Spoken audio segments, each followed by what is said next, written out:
Hi guys, and welcome back to the channel. So in this video I'm going to be going over another 10 movies that I really enjoy from 1987 that didn't make my top 15 list. So yeah, there's no real sort of ranking to this video. These are just 10 movies that I enjoy, that I find entertaining. And yeah, pretty much some underrated ones in here as well that I don't think really get talked about much, that I think they're pretty good, pretty fun movies. So yeah, at least in my opinion. So I hope you enjoy the list and enjoy the video. So yeah, that being said, first up we have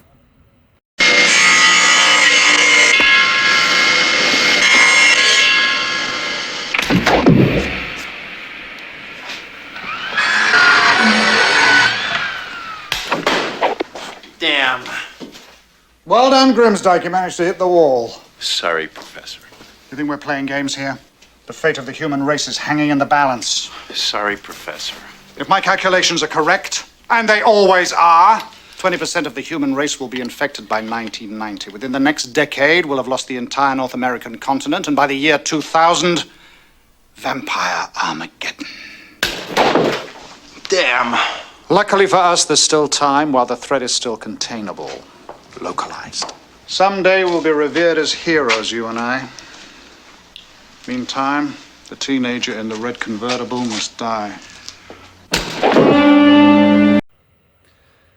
My Best Friend is a Vampire. So yeah, this is a really fun, corny movie from the late 80s. Really cheesy, but I have a blast with it. It sort of follows this young lad who ends up going to this house. He really likes this woman there, and it turns out that she's a vampire. She kind of sort of bites him, and he slowly starts to transform. And who steals the show in this movie for me? None other than David Warner as this vampire hunter who's been doing it for years. He's got all these predictions, and they've all come true. And it's very much, you know, he wants to rid the world of vampires. He's so entertaining in this movie. It's very PG for a vampire movie, but it's still so much fun nonetheless. It's a good, you know, kind of 90-minute throwaway movie that I just have fun with. Yeah, really tongue-in-cheek type of film. So yeah, that is My Best Friend is a Vampire. So coming up next, we've got... It's a good weapon, the Smith & Wesson 38. It's accurate, it's reliable, a little light. Want to try mine?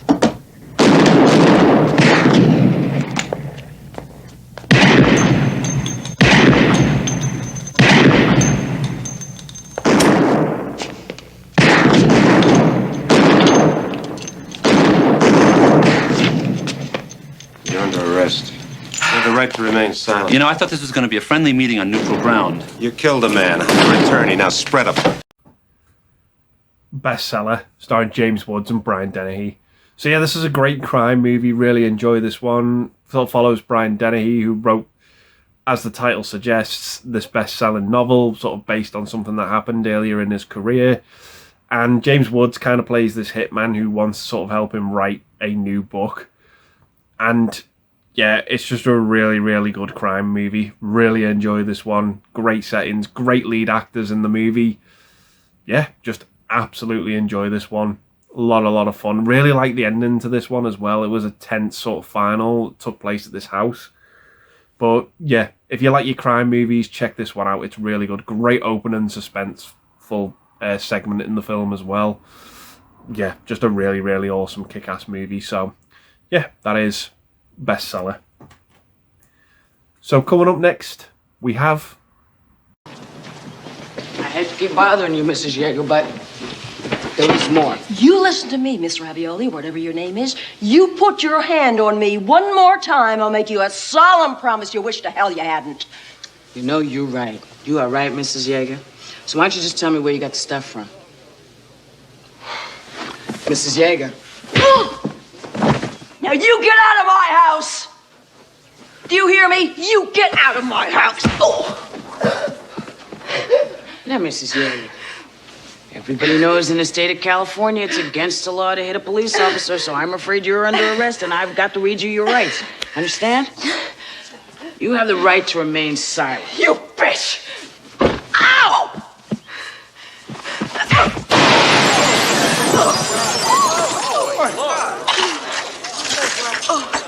You have the right to speak with an attorney and to have an attorney present during questioning. Fatal Beauty, starring Whoopi Goldberg. This is also directed by Tom Holland as well, who brought us Fright Night and Child's Play. Yeah, this is a good, again, similar to Bestseller, it's a good crime movie in my opinion. Sort of follows Whoopi Goldberg, who's this detective. This drug's going about called Fatal Beauty, and it's like one of the most dangerous drugs ever. It pretty much nearly kills anyone who takes it. And it's hitting the streets, and Whoopi Goldberg's just on the hunt to try and get rid of it. It's a good, serious role for her. You've also got, you know, supporting actors in this, like James LaGrosse, Brad Dourif are in the movie as well.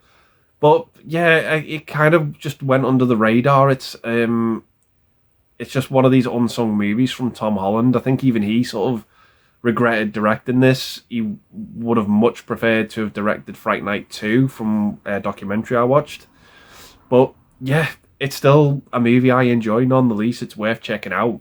It's a good time. So yeah, that's Fatal Beauty. So next up we have... Commander! Glad to have you with us. Nice to be here. Thank you, sir. Scott has a very high opinion of you. Are you familiar with your new duties? No, sir. Well, then this meeting is premature, isn't it? Tom only arrived in Washington yesterday, sir. Well, since you're here. As my assistant, you'll function as liaison under Scott's supervision between this office and the intelligence community. Calling that collection of piranhas a community is one of life's ironies. You meet regularly with a representative from each of the agencies, but for now, I am primarily concerned with the CIA. No Way Out. So yeah, this has got a great cast. Kevin Costner, Sean Young, Gene Hackman. This is a very much a spy movie that keeps you guessing from start to finish what's going on. Yeah, the US government are kind of looking for like this Russian spy, and they're trying to figure out who it is. There are moments like, is it this person? Is it that person? The movie's very, very suspenseful, and the twist ending is just absolutely phenomenal. It just, like I said, it keeps you guessing. It never runs out of steam. It just keeps going and going and going. It's very early 90s, late 80s type of movie, round about that time. It's just a lot of fun. It has so much good stuff going for it, this film, and yeah, if you've not seen it, check it out. So yeah, that is No Way Out. So coming up next, we have...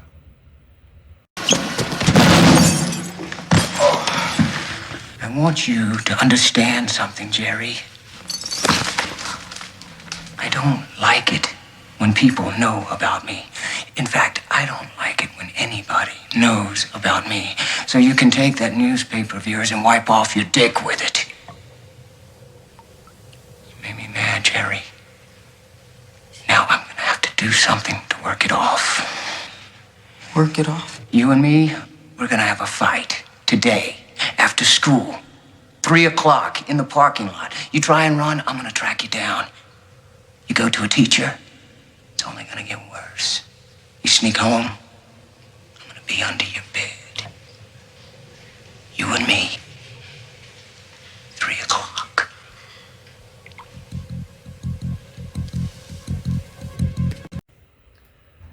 Three O'Clock High. Yeah, this is a fun movie. Again, does everything that I really like about a film. It has like great high school setting, sort of about this guy who he has the worst day ever. He just bumps into this huge bully, and he just completely gets off on the wrong foot with him, completely rubs him up the wrong way, and it's very much, you know, after school, 3 o'clock, we're gonna fight, we're gonna have it out, and there's nothing you can do about it. You can't escape it. Yeah, it's just a great movie, and it's just about him trying to come up with ways of getting out of this situation that he's in, and it's just a really, really fun movie. not a whole lot to dislike. It's not breaking any new ground or doing anything sort of new, but I still really enjoyed it. A lot of fun, this film. So yeah, that is 3 o'clock high. So coming up next, we have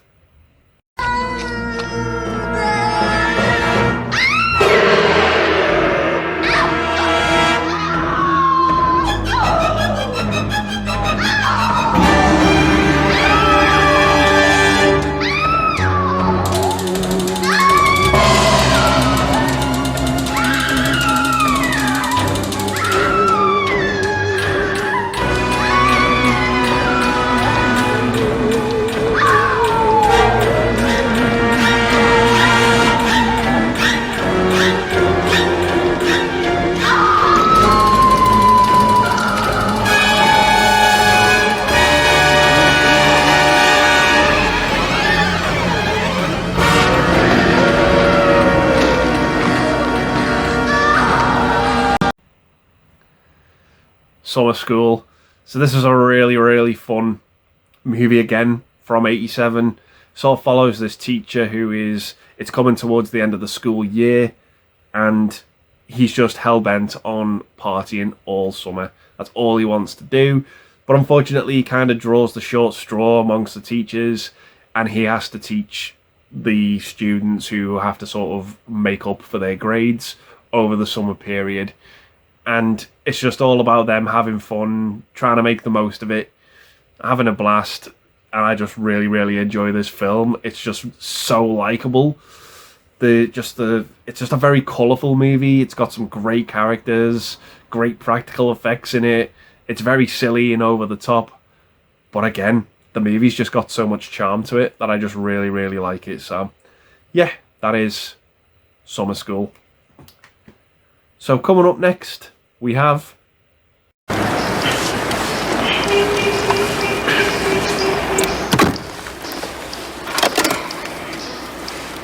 So, how'd you do last night? But I give you $4.50. Try maybe $5.50 or $6. No, I give you all I got. Good.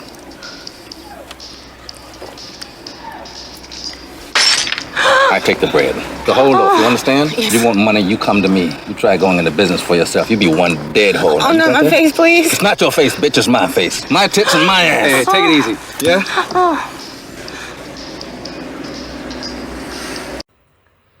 Street Smart, starring Christopher Reeve and Morgan Freeman. Yeah, this is a really good sort of crime movie as well. You've got Christopher Reeve playing this reporter. It's a bit of a different role for Christopher Reeve because he's not a very sort of likable character in this film. Trying to break away from the Superman roles he was getting at the time. And yeah, it's really good. Morgan Freeman probably gives my favourite performance by him. He is so unhinged and so unpredictable in this movie. He's borderline terrifying. You just don't know what he's going to do or how he's going to react. And I think he said himself that he really wished he had more roles like this that he could really sink his teeth into and was allowed to express himself as an actor, because he really does a great job in this film. It's just a really, really good suspenseful crime movie. The ending to the movie is make or break for some people. I know it can be quite abrupt, but yeah, there's a moment in this movie as well where someone gets stabbed and I was really quite shocked. It really took me by surprise. But yeah, it's a good movie nonetheless with a great cast. So yeah, that is Street Smart. So coming up next, we have... What are you talking about? Are you high? I want to rent you. You want to rent me? Yeah. You pretend you like me, and we go out for just a few weeks, and that will make me popular. Just going out with me is not going to make you popular. Well, I have $1,000. It says it will. I think you've mowed one too many lawns. You're right. I believe we have decided against purchasing the outfit.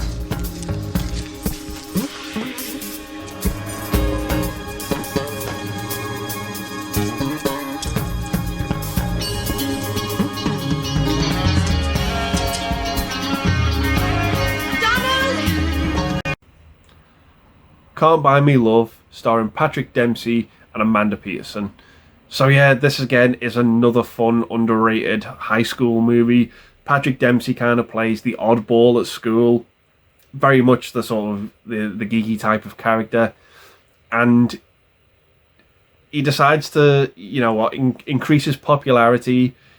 He kind of approaches the really good looking girl at school, and he kind of like pays her to sort of be seen with him and sort of give off this image that they're dating, so that he can kind of like try and be a bit more accepted.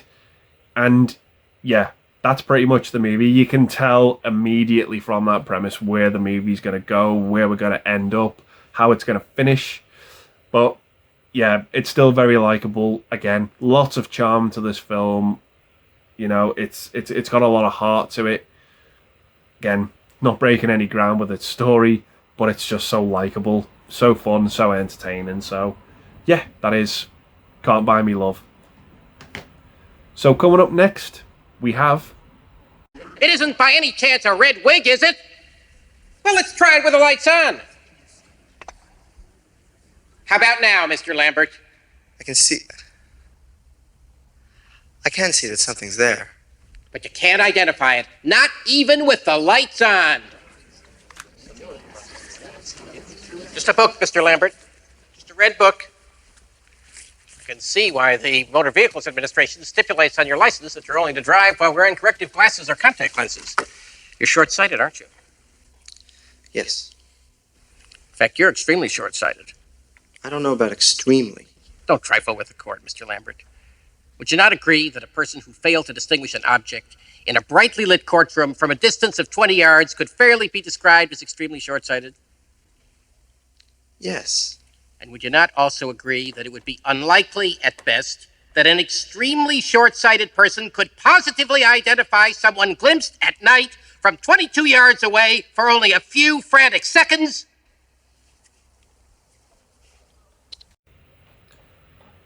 The Bedroom Window, starring Steve Guttenberg. So yeah, this is very much an 80s version of a Hitchcock movie.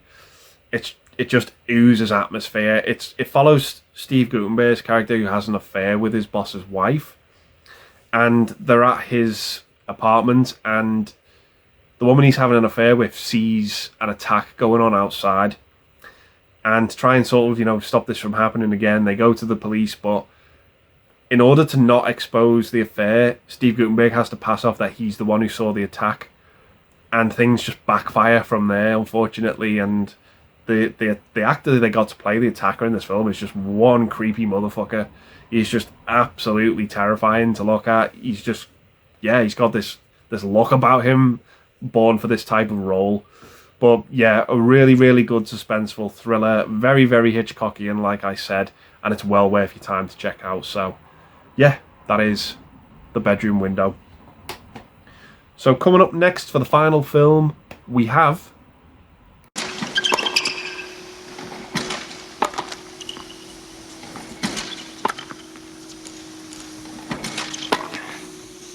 Dad. Dad. What do you want? Just a couple minutes.